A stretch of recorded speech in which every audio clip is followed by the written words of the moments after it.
Discover how I helped my crippled wife shed 23 pounds of unwanted fat and completely flatten her belly without starving herself and without doing any exercise more strenuous than walking to the fridge. At first I didn't want to tell you my wife's story. It felt too private. Too painful. However, the near-miraculous health and weight loss trick we stumbled on that literally saved my wife's life and gave her back her lean, sexy and pain-free body is something too important to hide. And until now that's been the problem. This simple morning ritual has been sitting there right under our noses and has been kept from us by the folks with big budgets who sell the weight loss drugs and engineered diet foods.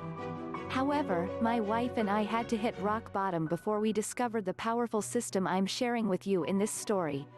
Here's what happened. Generally expected results from the flat belly fix system. Every inspiring weight loss story you see on this page is a real person who got verified results using the exact methods from the flat belly fix manual. They followed the system to the letter to get these amazing results. However, although we work hard to ensure it's easy to do so, the typical user of virtually all education products treats them in much the same way they treat a book. The vast majority read or skim through it once, then do not implement the program or take any recommended action.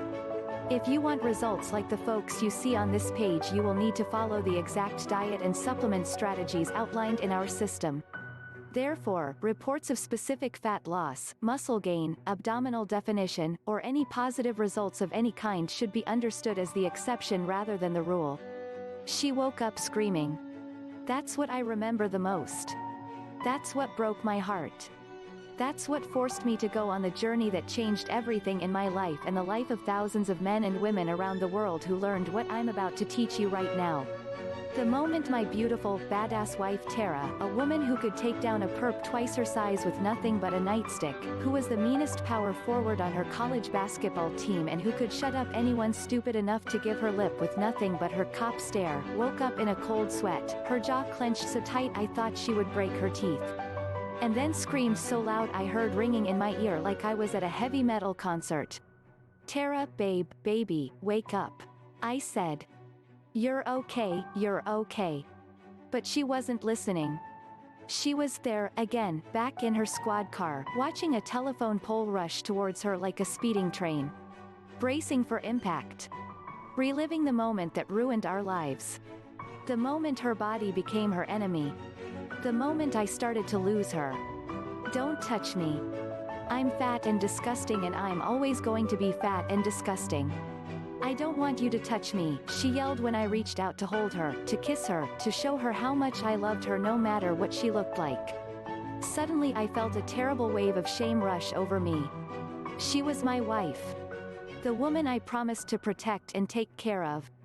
And seeing her, laying there in agonizing pain and frustration, I felt powerless and weak and useless in a way I never thought possible.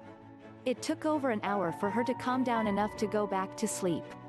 An hour of tears and self-loathing and hopelessness and grabbing hold of the belly fat she hated so much. Tara had been an athlete her whole life. It was one of the things that made me fall in love with her. How physical and fearless and fit she was with a body that made her look more like a model than a cop. But since the accident, since the broken bones and the battered spine and the constant, terrible crippling back pain took away every sport and activity she loved so much. Everything had changed. It had been years since the crash. Years of watching the woman I love struggle and suffer and give up hope.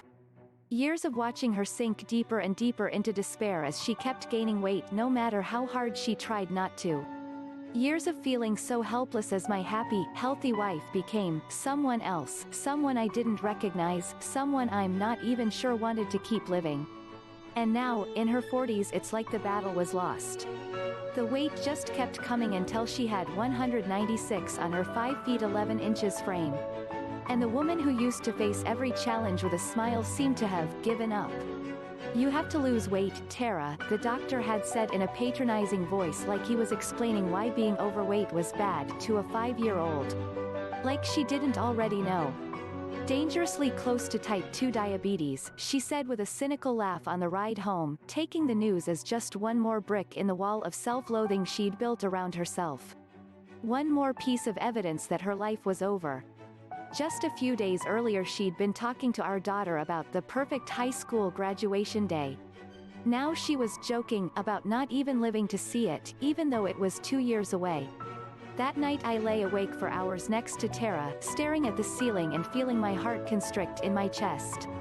Imagining life without my wife. Was she right? Was this it? Was this what our life was supposed to be now? I couldn't remember the last time we'd really kissed, never mind made love.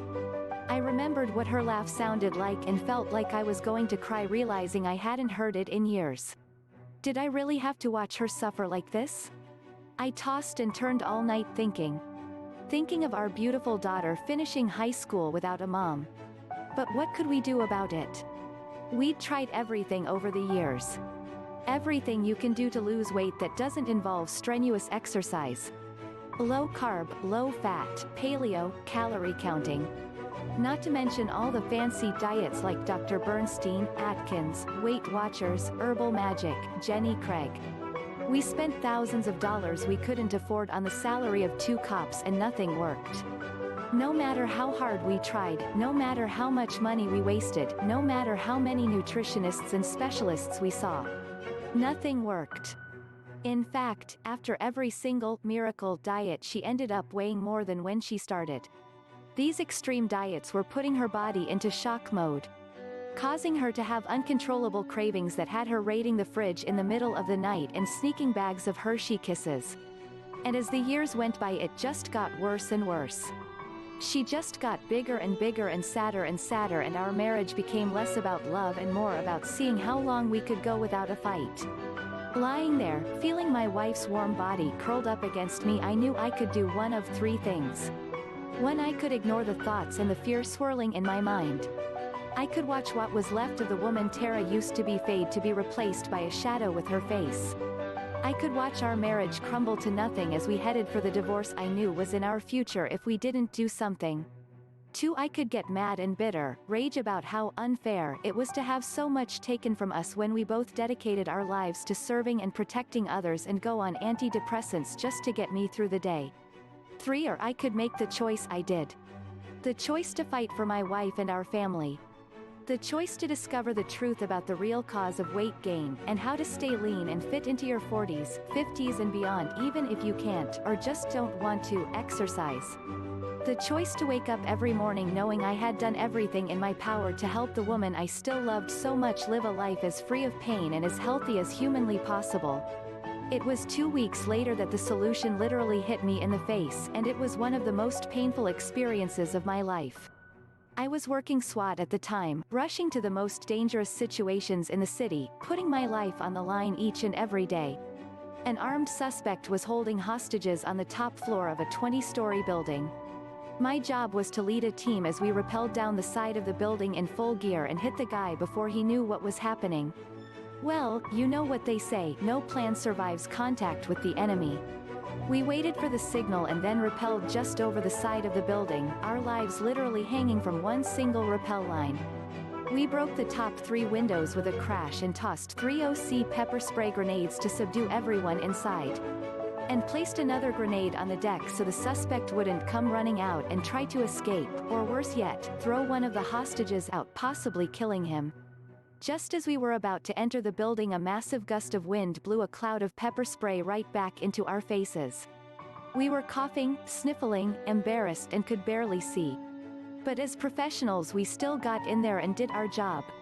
If you've never been hit by pepper spray before, it's not a pleasant experience. For the rest of the day I was coughing and sneezing, tears streaming down my face.